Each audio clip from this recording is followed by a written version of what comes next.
In Chapter 18 of The Catcher in the Rye, Holden Caulfield, the protagonist, begins by pondering about the ducks in the Central Park Lagoon, a metaphor Salinger uses throughout the novel to reflect Holden's fear of change and growing up.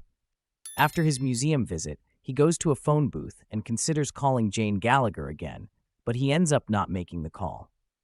With a couple of hours to kill before his anticipated date with Sally Hayes, Holden goes to see a war movie, The 39 Steps, and is critical of it, showing his disdain for anything that he perceives as phony or inauthentic.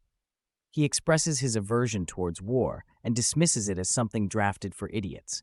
He recalls the conversation with his dorm mate, Robert Ackley, who he concedes, despite him being a nuisance, was one of the few people who did not glorify war. Holden additionally talks about his elder brother, DB's involvement in the war, and the impact of war on soldiers. Having personally witnessed his brother's trauma, the implications of war deeply disturb Holden.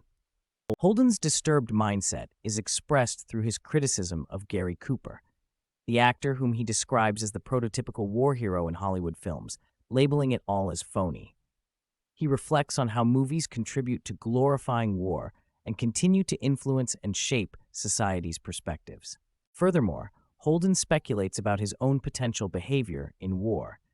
He says that if there was a war, he would probably pretend to be a pacifist as an excuse not to fight, rather than reveal his fear. He also thinks of joining a monastery where he would have an excuse not to kill. Holden doesn't intend to trivialize the sacrifices that soldiers make, but he can't stop himself from saying that he wouldn't be able to shoot another human being. The chapter concludes with Holden expressing his feeling of loneliness, revealing that he visited the movie by himself and then about to leave for his date with Sally Hayes.